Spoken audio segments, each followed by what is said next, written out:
कबूतरी बहुत अमीर थी। वो अक्सर अपने नए नए कपड़े अपने दोस्तों को दिखाया करती थी। देखो ये मेरी नई फ्रॉक, इसे मेरे पापा दुबई के जंगल से लेकर आए हैं। मेरे पास तो बहुत अच्छी अच्छी ड्रेस हैं, क्या तुम लोगों के पास हैं? और हाँ सुनो दोस्तों, 2 दिन बाद मेरा जन्मदिन है, तुम लोग मेरे जन्मदिन पर ज़रूर आना।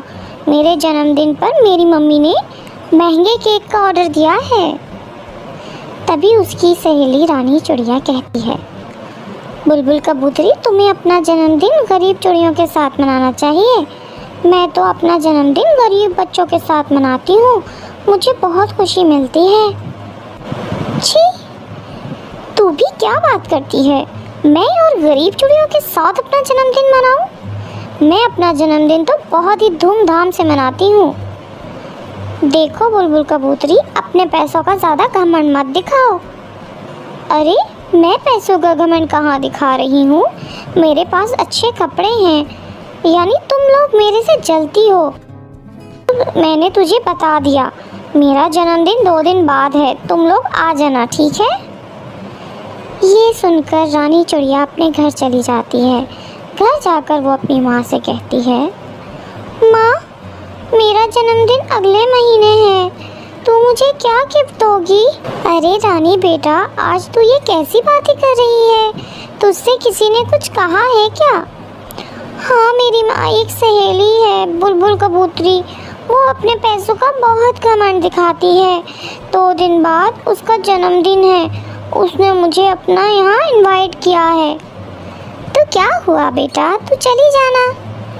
इसलिए तो पूछ रही हूँ माँ कि तुम मेरे बर्थडे पर मुझे क्या गिफ्ट दोगी? जब मेरी सहेलियाँ मुझसे पूछेंगी तो मैं उन्हें क्या बताऊँगी? तो तू ही बता बेटा, मैं तुझे तेरे जन्मदिन पर क्या गिफ्ट चाहिए? माँ मुझे इस बार नए नए कपड़े चाहिए, क्योंकि मेरी दोस्त बुलबुल कबूतरी मुझे अपने कपड़े दिखाकर चिढ़ाती है, और मुझे नई सैंडल्स भी चाहिए। ठीक है बेटा, तू जो चीज़ मांगती है मैं ज़रूर पूरा करूँगी। 2 दिन बाद बुलबुल कबूतरी के जन्मदिन पर रानी चिड़िया बुलबुल कबूतरी के घर जाती है। हैप्पी बर्थडे बुलबुल कबूतरी, ये लो तुम्हारा बर्थडे गिफ्ट। क्या है इसमें? तू खुद ही खोल कर देख लो। बुलबुल कबूतरी झट से रानी चिड़िया का दिया हुआ गिफ्ट खोलती है। अरे इसमें तो कलर कॉपी है। मैं जानती थी रानी चिड़िया, तू ज़्यादा कुछ नहीं दे सकती। तुम गरीब पक्षियों के पास इतने पैसे कहाँ होते हैं जो मुझे तुम महंगे गिफ्ट दे सको? ये सुनकर रानी चिड़िया उदास हो जाती है। बुलबुल कबूतरी, इस कॉपी का अपमान मत करो, गिफ्ट गिफ्ट होता है, चाहे वो छोटा हो या बड़ा। ठीक है रानी चिड़िया, ज़्यादा मुझे लेक्चर मत दे। जा अब जाकर बैठ जा, थोड़ी देर में केक कटिंग करेंगे। थोड़ी देर बाद टुनटुनी केक काटती है और अपने दोस्तों को नए नए गिफ्ट दिखाकर उन्हें नीचा दिखाती है। इस तरह समय गुजरने लगता है। जब टुनटुनी का जन्मदिन आता है, वो अपने दोस्तों को इनवाइट करती है। तब बुलबुल कबूतरी उसका मजाक उड़ाते हुए कहती है, रानी चिड़िया तू अपना जन्मदिन गरीब चिड़ियों के साथ मनाती है, मैं आकर वहाँ क्या करूँगी? मुझे गरीब पक्षियों से बहुत ही ज़्यादा नफरत है। लेकिन बुलबुल कबूतरी, एक बार मेरे बर्थडे पर आकर देखो तो तुम्हें बहुत अच्छा लगेगा। ठीक है, जब तू इतना कह रही है तो मैं आ जाऊंगी। शाम को बुलबुल कबूतरी रानी चिड़िया के घर जाती है। वहाँ रानी चिड़िया की माँ हलवे को केक की तरह सजाए हुए थी और कुछ गरीब चिड़िया के बच्चे वहाँ पर आए हुए थे। ये सब देखकर बुलबुल कबूतरी की आंखों में आंसू आ जाते हैं। वो रानी चिड़िया से कहती है, रानी चिड़िया तू ठीक कहती है, मैं अपनी अमीरी का घमंड दिखाती हूँ। सही मायनों में तो तू अपना जन्मदिन मना रही है। आज के बाद से मैं भी अपना जन्मदिन इन गरीब चिड़ियों के साथ ही मनाऊंगी। इनके चेहरे पर खुशी देखकर आज मुझे बहुत खुशी मिली है। बुलबुल कबूतरी, इस जहाँ में कोई भी अपनी मर्जी से गरीब नहीं होता। कोई जन्म से ही अमीर होता है तो कोई अपनी मेहनत से पैसा कमाता है। इसलिए हमें किसी गरीब का मजाक नहीं उड़ाना चाहिए। फिर बुलबुल कबूतरी उन गरीब चिड़ियों के साथ मिलकर रानी चिड़िया का जन्मदिन सेलिब्रेट रानी चिड़िया अपने माँ बाप के साथ रहती थी। वो बहुत गरीब थे। फिर उसके माँ बाप उन्हें उसकी शादी जंगल में रहने वाले गोलू नाम के कबूतर से करा दी। कुछ दिनों बाद रानी चिड़िया की सास जहेज की डिमांड करने लगी। रानी, अब तू जाकर अपने मायके से कुछ पैसे लेकर आ ताकि मेरा बेटा कोई अच्छा बिजनेस कर सके। माँ जी, मेरे माँ बाप बहुत गरीब हैं, कहाँ से वो पैसे देंगे? मैं कुछ नहीं जानती। अगर तुझे इस घर में रहना है तो तू जाकर अपने मायके से पैसे लेकर आ। ठीक है माँ जी, लेकिन मुझे नहीं लगता कि मेरे माँ बाप आपकी डिमांड को पूरा कर सकेंगे। अगर तू पैसे लेकर नहीं आएगी तो मैं वहीं रह जाना, यहाँ आने की कोशिश भी मत करना। मेरा बेटा जवान है, मैं उसकी दूसरी शादी करा दूंगी।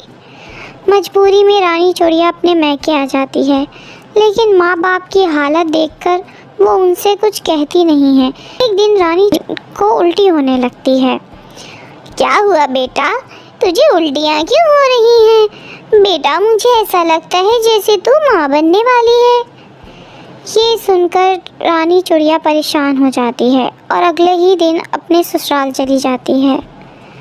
हाँ बहू, ये ले मिठाई। क्या तेरी माँ ने पैसे दिए हैं ना?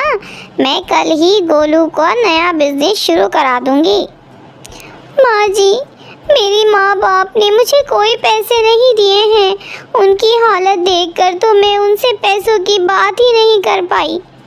तो यहाँ क्यों खड़ी है? चल निकल मेरे घर से। ऐसा कहकर रानी चिड़िया की सास उसे धक्के मारकर घर से बाहर निकाल देती हैं।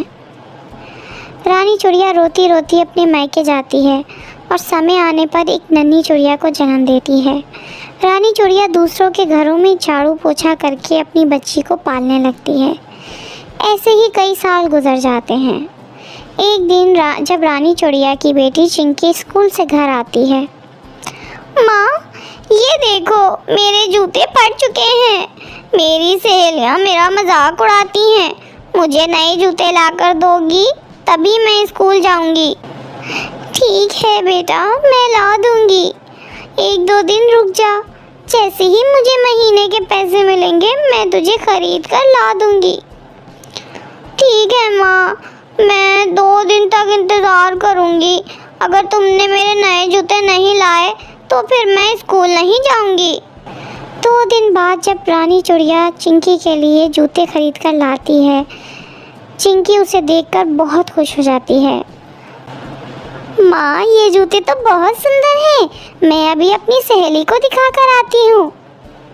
इसी तरह समय गुजरने लगता है और चिंकी बड़ी हो जाती है। रानी चिड़िया को चिंकी की शादी की चिंता सताने लगती है। अब चिंकी शादी के लायक हो गई है। मुझे कोई अच्छा पक्षी देखकर उसकी शादी कर देनी होगी। ऐसे में एक दिन चिंकी रानी चिड़िया के पास आकर उसे बताती है। माँ, मैं नदी पार जंगल में काम करने वाले कालू कौवे से प्यार करती हूँ। तुम कहो तो मैं उसे लाकर तुमसे मिलवा दूँ। बेटा, जैसे तुम्हारी मर्जी। अगर तू उस कौवे के साथ खुश है तो मैं भी खुश हूँ। चिंकी उस कालू कौवे को रानी चिड़िया से मिलवाती है। जल्दी उन दोनों की शादी की तारीख पक्की हो जाती है। एक दिन चिंकी अपने बॉयफ्रेंड कालू के साथ घूम रही थी, तभी उसके गाड़ी का एक्सीडेंट हो जाता है और उस हादसे में चिंकी की आंखों की रोशनी चली जाती है। तब रानी चिड़िया डॉक्टर से कहती है, डॉक्टर, आप मेरी आंखें मेरी बेटी को लगा दीजिए। मैंने तो बहुत दुनिया देख ली, लेकिन मैं अपनी बेटी को अंधा होता हुआ नहीं देख सकती। रानी चिड़िया अपनी दोनों आंखें अपनी बेटी को दे देती है। कुछ दिनों बाद जब चिंकी ठीक हो जाती है, माँ, तुमने मेरे लिए अपनी आंखों का बलिदान दे दिया। अब मैं तुम्हें अकेला रहने नहीं दूंगी। तुम्हें मैं अपने साथ अपने घर ले जाऊंगी। चिंकी की शादी पूरे रस्म रिवाज से हो जाती है और वो अपनी माँ को अपने साथ ससुराल ले जाती है। फिर सभी खुशी खुशी रहने लगते हैं।